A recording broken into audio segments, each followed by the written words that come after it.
ಫಸ್ಟೇ ಕ್ಲೀನ್ ಮಾಡಿ ಇಟ್ಟಿರ್ತೀನಿ. ದೇವ್ರ ಪಾತ್ರೆ ತೊಳೆಯೋದಕ್ಕೆ ಮಾತ್ರ ಇನ್ನೂ ಒಂದ್ಸಲಿ ಕ್ಲೀನ್ ಮಾಡ್ತೀನಿ. ಯಾಕೆ ಅಂದರೆ ದೇವ್ರ ಪಾತ್ರೆ ಅಷ್ಟೇ ನಾಳೆ ಭೀಮ್ನ ಅಮಾವಾಸ್ಯೆ ಇರೋದ್ರಿಂದ ದೇವ್ರ ಪಾತ್ರೆ ಎಲ್ಲ ಕ್ಲೀನಿಂಗು ಎಲ್ಲ ದೇವ್ರ ಹಾಗಾಗಿ ಇವತ್ತು ನಾನ್ ವೆಜ್ ಮಾಡಿದ್ರು. ನಮ್ಮ ಮನೆಯವರು ಕೆಲಸದವ್ರಿಗೆಲ್ಲ ನಾನ್ ವೆಜ್ ಎಲ್ಲ ಮಾಡಿಸಿದ್ರು. ಹಾಗಾಗಿ ಇವತ್ತು hello hi friends, welcome back to my YouTube channel. ಶುರು ಮಾಡಿದ್ದೀನಿ. ಶುಕ್ರವಾರ ನೈಟು ಪೂಜೆನೂ ಮಾಡಿಲ್ಲ, ಎಂಥದ್ದು ಮಾಡಿಲ್ಲ. ಯಾಕೆ ಅಂದರೆ ಇನ್ನು ಶ್ರಾವಣ ಸ್ಟಾರ್ಟ್ ಆಗ್ತಾ ಇದೆ, ನಾನ್ ವೆಜ್ ಮಾಡೋಂಗಿಲ್ಲ. ಹಂಗಾಗಿ ಇವತ್ತು ನಾನ್ ವೆಜ್ ಮಾಡಿದ್ರು. ನಮ್ಮ ಮನೆಯವರು ಕೆಲಸದವ್ರಿಗೆಲ್ಲ ನಾನ್ ವೆಜ್ ಎಲ್ಲ ಮಾಡಿಸಿದ್ರು. ಹಾಗಾಗಿ ಇವತ್ತು ಪೂಜೆನೂ ಮಾಡಿಲ್ಲ. ಮನೆಯಲ್ಲಿ ನಾನ್ ವೆಜ್ ಮಾಡಿದ ದಿವಸ ನಾನು ಪೂಜೆ ಮಾಡೋಕ್ಕೆ ಇಂಟ್ರೆಸ್ಟ್ ಬರಲ್ಲ.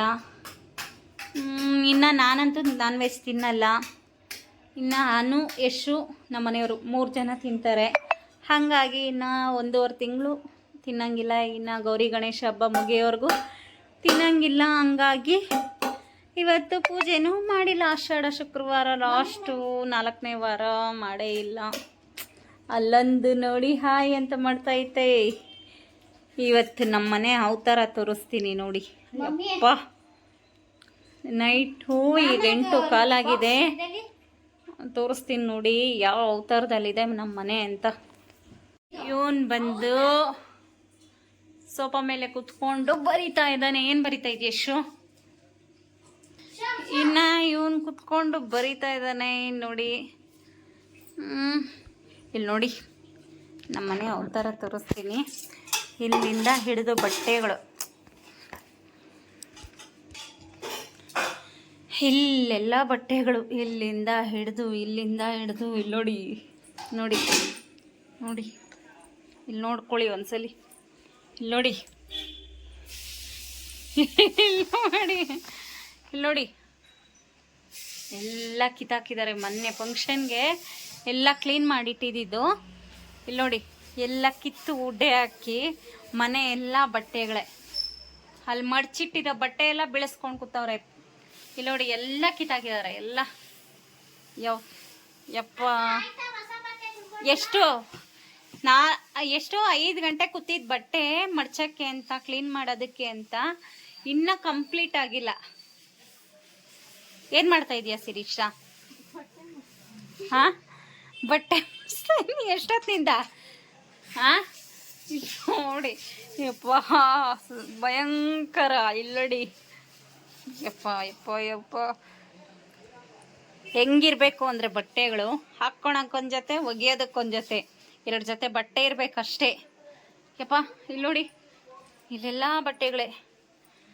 ಅಯ್ಯೋ ರಾಮ ಲಕ್ಷ್ಮಣ. ಇಲ್ಲಿ ನೋಡಿ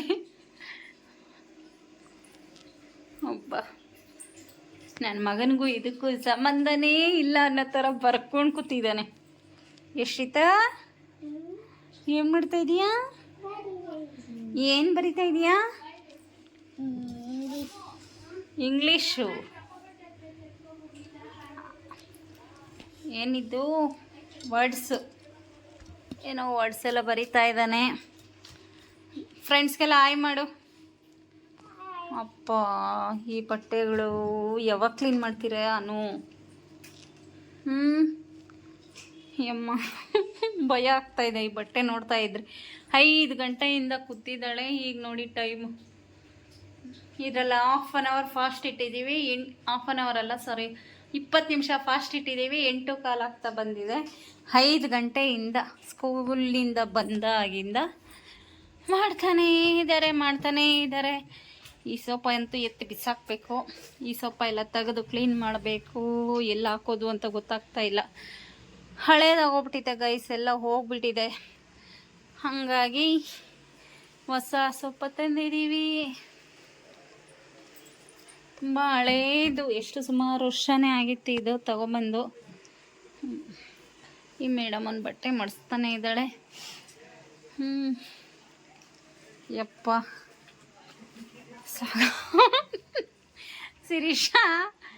ಶಿರೀಷ ಇನ್ನು ಎಷ್ಟೊತ್ತಾಗುತ್ತೆ? ಹಾಂ 5 ನಿಮಿಷ, ಅರ್ಧ ಗಂಟೆ. 5 ಅವರ ಅಮ್ಮ ರಾತ್ರಿ ಎಲ್ಲ ಮಡ್ಚ್ಕೊಂಡು ಕುತ್ಕೋತಾಯಿ. ನಾನಂತೂ ಕೈ ಹಾಕಲ್ಲ, ನಂಗಂತೂ ಸಾಕಾಗ್ಬಿಟ್ಟಿದೆ. ಏನು ಇದು ಅಯ್ಯಪ್ಪ, ಈ ರೇಂಜಿಗೆ ಬಟ್ಟೆಗಳು ಕಿತ್ತಾಕಿ ಅಪ್ಪ. ಅದಕ್ಕೆ ಬೇಡ, ಕೊಡ್ಸಲ್ಲ. ಇನ್ಮೇಲೆ ಇರೋದನ್ನೆಲ್ಲ ಹಾಕೊಂಡು ಅರ್ಧಕ್ಕೆ. ಇವಳು ನೋಡ್ರಿ, ಇಷ್ಟೊಂದು ಬಟ್ಟೆ ಬಿಸಾಕಿದೀವಿ, ಚೆನ್ನಾಗಿರೋ ಬಟ್ಟೆಗಳೇ ಎಲ್ಲ. ಇಲ್ಲಿ ನೋಡ್ರಿ, ಇದೆಲ್ಲ ಬಿಸಾಕಿದೀವಿ, ಎಲ್ಲ ಚಿಕ್ಕದಾಗೋಗ್ಬಿಟ್ಟಿದೆ.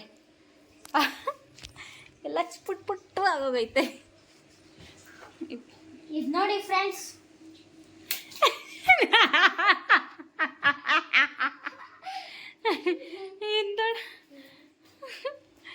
ಅಯ್ಯೋ ರಾಮ, ಇದು ಹೊಸಾದು ಒಂದೇ ಸಲ ಏನೋ ಹಾಕಿರೋದು, ಒಂದೇ ಸಲಿಗೆ ಎಲ್ಲ ಮೇಲಕ್ಕೆ ಹೋಗ್ಬಿಟ್ಟಿದೆ. ಯಾರಾದರೂ ಅನಾಥಾಶ್ರಮದವ್ರು ಬಂದರೆ ಕೊಟ್ಬಿಡ್ಬೇಕು. ಚೆನ್ನಾಗಿದ್ದಾವೆ ಹೊಸ ಬಟ್ಟೆ, ಒಂದೇ ಸಲ ಹಾಕಿರೋದು, ಹಾಕೇ ಇಲ್ಲ. ಎಲ್ಲ ಎಷ್ಟೊಂದು ಬಟ್ಟೆ ಇದ್ದಾವೆ ಅನ್ನೋದಂತೂ ಯಾರಿಗಾದ್ರೂ ಪಾಪ ಕೊಡಬೇಕು. ಅಬ್ಬ ಇವಳು ಆಗಿಲ್ವಾ, ಫಾಸ್ಟಾಗಿ ಮಾಡು ಅಮ್ಮ. ಎಲ್ಲ ಕಿತ್ತಾಕಿ ಎಲ್ಲ ಮಿಕ್ಸ್ ಮಾಡಿಟ್ಟವ್ರೆ.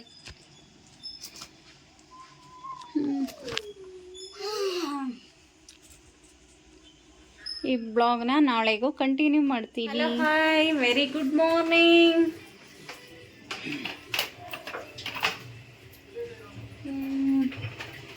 ಟಿಫನ್ ಎಲ್ಲ ಮುಗೀತು. ಟಿಫನ್ಗೆ ಇಡ್ಲಿ ಸಾಂಬಾರು ಮಾಡಿದ್ದೆ.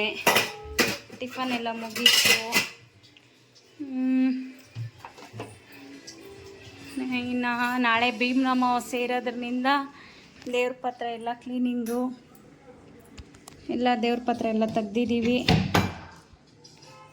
ದೇವ್ರ ಪತ್ರ ಎಲ್ಲ ತೊಳೆಯೋದಕ್ಕೆ ಹಾಕಿದ್ದೀವಿ. ಅನುಷಾಗೆ ಇವತ್ತು ಸ್ಕೂಲ್ ಇಲ್ಲ, ಯಶುಗೂ ಇಲ್ಲ, ಸಿರಿಗೆ ಒಬ್ಳಿಗೆ ಇವತ್ತು ಸ್ಕೂಲ್ ಇತ್ತು. ಸಿರಿ ಸ್ಕೂಲ್ಗೆ ಹೋಗಿದ್ದಾಳೆ. ನಮ್ಮ ಮನೆ ದೇವ್ರ ಪತ್ರೆ ನೋಡಿ ಇಷ್ಟೊಂದಿದೆ ಯಪ್ಪ. ಇದನ್ನು ತೊಳೆಯೋದಕ್ಕೆ 2 ಅವರದ್ದು ಆಗುತ್ತೆ. ಇನ್ನು ದೇವ್ರ ಮನೆ ಕ್ಲೀನ್ ಮಾಡೋದಕ್ಕೆ 1-2 ಅವರ್ ಆಗುತ್ತೆ. ನಾಳೆ ಭೀಮ್ನ ಅಮಾವಾಸ್ಯೆ ಆಗಿರೋದ್ರಿಂದ ಇವತ್ತು ಎಲ್ಲ ಮಾಡಿ ಮುಗಿಸ್ಬಿಡ್ತೀನಿ. ಎಲ್ಲ ನನ್ನ ದೇವ್ರ ಪತ್ರ ಇಷ್ಟೊಂದು ಇಟ್ಕೊಂಡಿದ್ದೀನಿ ಗೊತ್ತಾ ಗೈಸ್. ಮಾತ್ರ ಬಾ ಇದು ಸುಮಾರು ಜನ ಕೇಳ್ತಾ ಇದ್ರು, ನೀವೇನು ಹಾಕಿ ದೇವ್ರ ಪಾತ್ರೆ ತೊಳಿತೀರಾ, ನೀವು ನಂಬ್ತೀರಾ ಬಿಡ್ತೀರೋ ಗೈಸ್. ಮಾತ್ರ ನಾನು 15-20 ದಿವಸ ಆಗಿದೆ ದೇವ್ರ ಪಾತ್ರೆ ತೊಳೆದು. ನೋಡಿ ಯಾವ ಥರ ಇದೆ ಅಂತ. ಇದು ಕಳಶದ ಚೊಂಬು, ಇದನ್ನು ತೊಳೆದಿಲ್ಲ, ತೊಳೆಯೋದಕ್ಕೆ ಎತ್ತಿಟ್ಟಿದ್ದೀನಿ. 15 ದಿವಸ ಆಗಿದೆ, ಇನ್ನು ಎಷ್ಟು ನೀಟಾಗಿದೆ ಅಂತ ನೋಡಿ. ಏನು ಹಾಕಿ ತೊಳಿತೀರಾ ಅಂತ ಸುಮಾರು ಜನ ಕೇಳ್ತಾಯಿದ್ರು. ನಾನು ಏನೂ ಹಾಕಲ್ಲ, ಹುಣ್ಸೆಹಣ್ಣು ಹಾಕಿ ಪಿತಾಂಬರಿ ಸಬೀನಾ ಈ 3ರಿಂದ ನೀಟಾಗಿ ತೊಳೆದ್ಬಿಟ್ಟು ಬಟ್ಟೆ ತೊಗೊಂಡು ಒರೆಸಿಡ್ತೀನಿ ಅಷ್ಟೇ. 1 ತಿಂಗಳಾಗಲಿ 2 ತಿಂಗಳಾಗಲಿ ಪಾತ್ರೆ, ದೇವ್ರ ಪಾತ್ರೆ ಹಿಂಗೆ ಇರುತ್ತೆ, ಒಂಚೂರು ಕೊಳೆ ಆಗಲ್ಲ ನೋಡಿ. ಈಗ ಆಗಲೇ ಒಂದು 15-20 ದಿವಸನೇ ಆಗಿದೆ ನಾನು ದೇವ್ರ ಪಾತ್ರೆ ತೊಳೆದು. ನೋಡಿ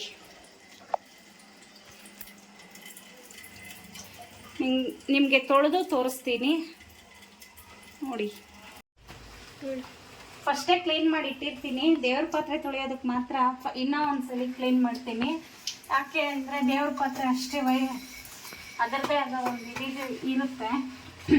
ಹಾಗಾಗಿ ಶಿಂಕೆಲ್ಲ ಮತ್ತೊಂದ್ಸಲಿ ಎಲ್ಲ ಹೆಂಚಲು ಆ ಥರ ಎಲ್ಲ ಇರುತ್ತಲ್ವ. ಇನ್ನು ನನಗೆ ಬೇರೆ ಕಡೆ ತೊಳಿಲಿಕ್ಕೆ ನನಗೆಲ್ಲೂ ಜಾಗ ಇಲ್ಲ. ಹಂಗಾಗಿ ದೇವ್ರ ಪಾತ್ರೆನ ಶಿಂಕಲ್ಲೇ ತೊಳಿಬೇಕಾಗುತ್ತೆ. ಅದಕ್ಕೆ ಫಸ್ಟೇ ಒಂದ್ಸಲಿ ತೊಳೆದಿರ್ತೀನಿ, ಮತ್ತೊಂದ್ಸಲಿ ದೇವ್ರ ಪಾತ್ರೆ ಹಾಕ್ಕೊಳೋ ಟೈಮಲ್ಲಿ ಇನ್ನೊಂದ್ಸಲಿ ತೊಳ್ಕೊಂಡ್ಬಿಡ್ತೀನಿ.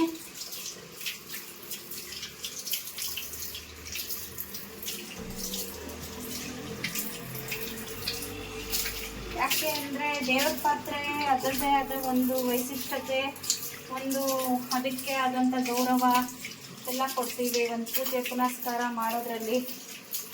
ಹಂಗಾಗಿ ದೇವ್ರ ಪಾತ್ರೆ ದೇವ್ರ ಸಾಮಾನು ದೇವ್ರದೇ ಆದಂಥ ಇದಿರೋದ್ರಿಂದ ಒಂದು ಸ್ವಲ್ಪ ಭಯ ಭಕ್ತಿಯಿಂದ ಅಂತೂ ಮಾಡ್ತೀನಿ, ಖಂಡಿತ ಮಾಡ್ತೀನಿ. ಸುಮಾರು ಜನ ಕೇಳ್ಬೋದು, ಯಾಕೆ ನೀವು ಶಿಂಕಲ್ಲೇ ತೊಳಿತೀರ ಅಂದರೆ ಶಿಂಕಲ್ಲಿ ತೊಳೆಯೋದಕ್ಕೆ ಬೇರೆ ಜಾಗ ಇಲ್ಲ ನನಗೆ, ಶಿಂಕ್ ಬಿಟ್ಟರೆ. ಹಾಗಾಗಿ ಶಿಂಕಲ್ಲೇ ತೊಳಿತೀನಿ. ಆಮೇಲೆ ನೋಡಿ ಈ ಥರ ಗೋಮೂತ್ರ ತಂದು ಇಟ್ಕೊಂಡಿರ್ತೀನಿ. ದೇವ್ರ ಪಾತ್ರೆ ತೊಳೆಯೋ ದಿವಸ ಮಾತ್ರನೇ ಒಂದು ಸ್ವಲ್ಪ ಗೋಮೂತ್ರ ಹಾಕ್ಕೊಂಡು ಎಲ್ಲ ಕಡೆನೂ ಶುದ್ಧಿ ಮಾಡ್ಕೊತೀನಿ. ಸ್ವಲ್ಪ ಶುದ್ಧಿ ಮಾಡಿಕೊಂಡು ಆಮೇಲೆ ದೇವ್ರ ಪಾತ್ರೆನ ಹಾಕ್ಕೊತೀನಿ. ಡೈರೆಕ್ಟಾಗಿ ಹಾಗೆ ಅಂತ ಹಾಕಲ್ಲ. ನೋಡ್ಬೋದು ನೀವು ದೇವ್ರ ಪಾತ್ರೆ ನೋಡಿ ಎಷ್ಟು ಸುಮಾರು ಒಂದು 15-20 ದಿವಸನೇ ಆಗಿದೆ ದೇವ್ರ ಪಾತ್ರೆ ತೊಳೆದು, ಎಷ್ಟು ನೀಟಾಗಿರುತ್ತೆ ಅಂತ. ನಿಮಗೆ ಇನ್ನೊಂದು ಟಿಪ್ಸ್ ಹೇಳ್ಕೊಡ್ತೀನಿ. ದೇವ್ರ ಪಾತ್ರೆ ಏನರಲ್ಲಾದ್ರೂ ತೊಳಿರಿ, ತೊಳೆದಿದ ತಕ್ಷಣ ಒಂಥರ ಕಾಟನ್ ಬಟ್ಟೆ ಇರೋದನ್ನ ತಗೊಂಡು ನೀಟಾಗಿ ಒಂದು ತೊಟ್ಟು ನೀರಿದ್ದಂಗೆ ನೀಟಾಗಿ ತೊಳೆದ್ಬಿಟ್ರೆ, ಒರೆಸ್ಬಿಟ್ರೆ ಮಾತ್ರ ನೀವು 1 ತಿಂಗಳೇನು 2 ತಿಂಗಳಿಟ್ರೇನು ದೇವ್ರ ಪಾತ್ರೆ ನಿಮ್ಗೆ ಏನೂ ಆಗಲ್ಲ ಗೈಸ್. ಮಾತ್ರ ನೋಡ್ಬೋದು ಎಷ್ಟು ನೀಟಾಗಿದೆ. ಸುಮಾರು ಜನ ಕೇಳ್ತಾರೆ ನಿಮ್ಮ ಮನೆಯಲ್ಲಿ ಅದೇ ದೇವ್ರ ಪಾತ್ರೆ ಏನು ಅಷ್ಟೊಂದು ನೀಟಾಗಿ ಇಟ್ಟಿರ್ತೀರಲ್ಲ, ಯಾವಾಗಲೂ ತೊಳಿತೀರಾ ಅಂತ. ಖಂಡಿತ ಇಲ್ಲ, ನಾವು 15 ದಿವಸಕ್ಕೆ ಒಂದ್ಸಲಿ ಅಷ್ಟೇ ನಾನು ತೊಳೆಯೋದು. ದೇವ್ರ ಪಾತ್ರೆನೂ ಹೆಚ್ಚಾಗಿ ತೊಳಿಬಾರ್ದು ಅಂತ ಹೇಳ್ತಾರೆ, ಗೊತ್ತಿಲ್ಲ ನನಗೆ. ಬಟ್ ನಾನು ತೊಳೆಯೋದು 15 ದಿವಸಕ್ಕೆ ಒಂದೇ ಸಲಿನೇ. ಹಂಗಾಗಿ ನಾನು ಮಾಡೋದನ್ನ ನಿಮ್ಮ ಹತ್ರ ಹಂಚ್ಕೊತಾ ಇದ್ದೀನಿ ಅಷ್ಟು ಬಿಟ್ಟರೆ ಇನ್ನೇನು ಇಲ್ಲ. ನೀವು ಇದೇ ರೀತಿ ಮಾಡಬೇಕು ಅಂತ ನನಗೆ ಹೇಳ್ತಾ ಇಲ್ಲ, ಖಂಡಿತ ಹೇಳ್ತಾ ಇಲ್ಲ. ಅವ್ರವ್ರದ್ದೇ ಆದಂಥ ಒಂದೊಂದು ಇದಿರುತ್ತೆ. ಹಾಗಾಗಿ ನಾನು ಖಂಡಿತ ನೀವು ನಮ್ಮ ಥರನೇ ಮಾಡಿ, ಅದು ಮಾಡಿ ಇದು ಮಾಡಿ ಅಂತ ನಾನು ಹೇಳಲ್ಲ. ಏನೋ ನಂಗೆ ಗೊತ್ತಿರೋದ್ರಲ್ಲಿ ಒಂದು ಸ್ವಲ್ಪ ಬಿಟ್ಟರೆ ಏನು ಇಲ್ಲ ಫ್ರೆಂಡ್ಸ್.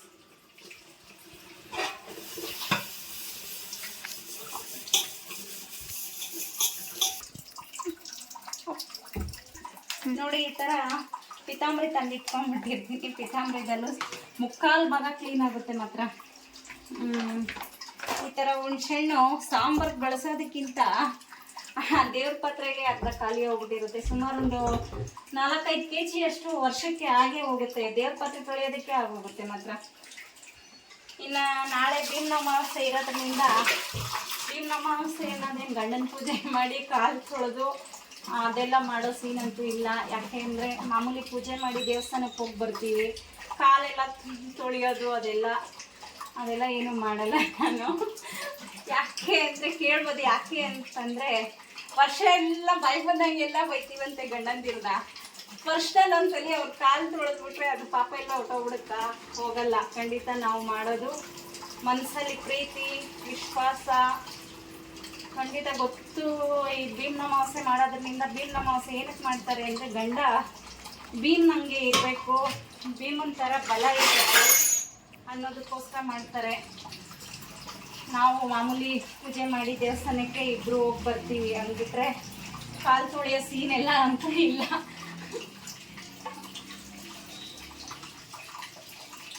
ಮೊದಲಿಗೆ ಈ ಥರ ಹುಣ್ಸೆಹಣ್ಣು ಹಾಕ್ಕೊಂಡು ಇದು ಮಾಡ್ಕೊಂಡ್ಬಿಡ್ಬೇಕು. ಆಮೇಲೆ ಪಿತಾಂಬರಿ ಹಾಕಿ ಒಂದ್ಸಲಿ ತೊಳೆದ್ಬಿಟ್ಟು ನೀಟಾಗಿ ಬಟ್ಟೆ ತೊಗೊಂಡು ಒರೆಸ್ಬಿಟ್ರೆ ಮಾತ್ರ ಖಂಡಿತ ನೀವು 1 ತಿಂಗಳು ಇಡೀ ಏನೂ ಆಗಲ್ಲ ಗೈಸ್. ಮಾತ್ರ ಅಷ್ಟೇ ನೀಟಾಗಿರುತ್ತೆ ದೇವ್ರ ಮನೆ ಮಾತ್ರ.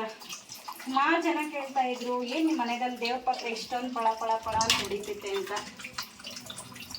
ನಮ್ಮ ಮನೆಯಲ್ಲಿ ಅದೇನು ಸೀಕ್ರೆಟು ಇಲ್ಲ. ಮಾಮೂಲಿ ಪಿತಾಂಬರಿ ಹುಣ್ಸೆಹಣ್ಣು ಹಾಕಿ ಪಾತ್ರೆ ತೊಳೆಯೋದೇ ಒಂದು ಇದು. ಅಂದರೆ ಕೈಯಲ್ಲಿ ಬಲ ಕೊಟ್ಟು ನೀಟಾಗಿ ತೊಳೆದ್ರೆ ದೇವ್ರ ಪಾತ್ರೆನೂ ಚೆನ್ನಾಗಿರುತ್ತೆ, ಮನೆ ಪಾತ್ರೆನೂ ಚೆನ್ನಾಗಿರುತ್ತೆ.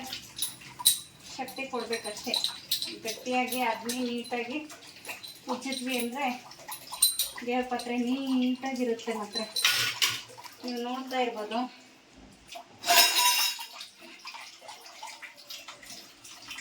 ನಿಮ್ಮ ಮನೆಗಳಲ್ಲೆಲ್ಲ ಭೀಮ್ನ ಅಮಾವಾಸ್ಯೆ ಯಾವ ರೀತಿ ಹಂಚ್ಕೊಂಡು ಮಾಡ್ತೀರಾ ಅಂತ ನನ್ನ ಹತ್ರ ಒಂದು ಕಮೆಂಟ್ ಮಾಡಿ. ನನಗಂತೂ ಖಂಡಿತ ಯಾವತ್ತೂ ನಾನು ಅವ್ರ ಕಾಲು ಪೂಜೆ ಅಂತೂ ಮಾಡಿಲ್ಲ. ಪ್ರೀತಿ ಅನ್ನೋದು ಮನಸ್ಸಲ್ಲಿದೆ. ಮಾಮೂಲಿ ಪೂಜೆ ಮಾಡೋದು, ಮನೆಯಲ್ಲಿ ದೇವ್ರ ಪೂಜೆ ಮಾಡಿ. ಯಾಕಂದರೆ ಶ್ರಾವಣ ಸ್ಟಾರ್ಟ್ ಆಗ್ತಾ ಇದೆ. ಶ್ರಾವಣ ಅನ್ನೋದು ನಮ್ಮ ಮನೆಯಲ್ಲಿ ತುಂಬಾ ಇಷ್ಟಪಟ್ಟು ಮಾಡ್ತೀನಿ.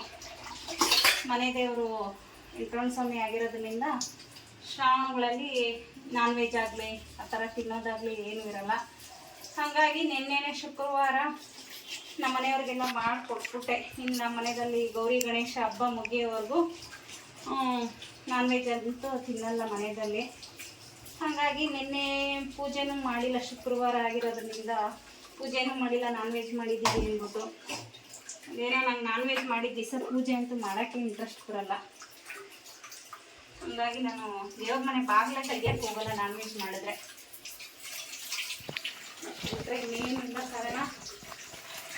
ಈ ವಿಡಿಯೋ ಇಷ್ಟ ಆದಲ್ಲಿ ಏನು ಮಾಡಬೇಕು, ಲೈಕ್ ಮಾಡಿ, ಶೇರ್ ಮಾಡಿ, ಕಮೆಂಟ್ ಮಾಡಿ. ನಿಮಗೆ ಇಷ್ಟ ಆದರೆ ಕಮೆಂಟ್ ಮಾಡಿ, ಪ್ಲೀಸ್ ಲೈಕ್ ಮಾಡಿ, ಸಪೋರ್ಟ್ ಕೊಡಿ.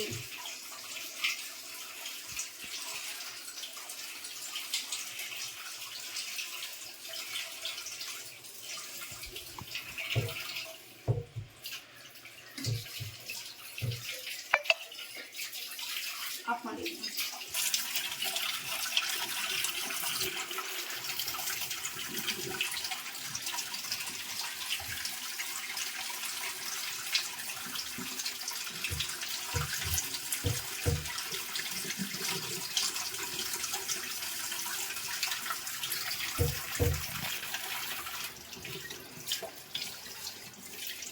ಅದೇನೇನು ಯೂಟ್ಯೂಬ್ಗಳಲ್ಲಿ ಇದೆಲ್ಲ ಹೇಳ್ತಾರೆ, ಅದಾಕಿ ನೀಟಾಗುತ್ತೆ, ಇದಾಕಿ ನೀಟಾಗುತ್ತೆ. ಖಂಡಿತ ಇಲ್ಲ ಗೈಸ್, ನಾವು ಶಕ್ತಿ ಕೊಟ್ಟು ನಾವು ನೀಟಾಗಿ ನೋಡಿ.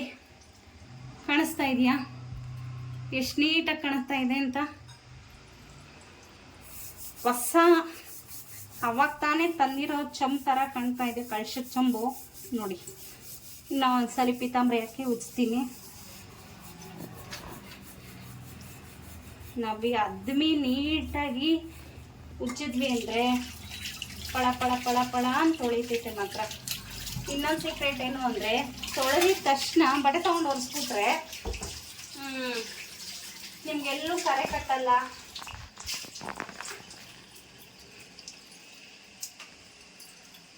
ನೋಡಿ ಕಾಣಿಸ್ತಾ ಇದೆಯಾ?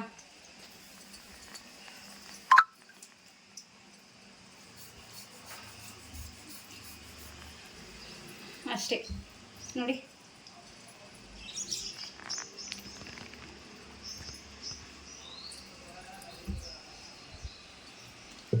ಈ ಥರ ಒಂದು ಬಟ್ಟೆ ಹಾಕ್ಬಿಟ್ಟು ಇಟ್ಬಿಡ್ತೀನಿ, ಕೊನೆಯಲ್ಲಿ ಎತ್ತೀನಿ.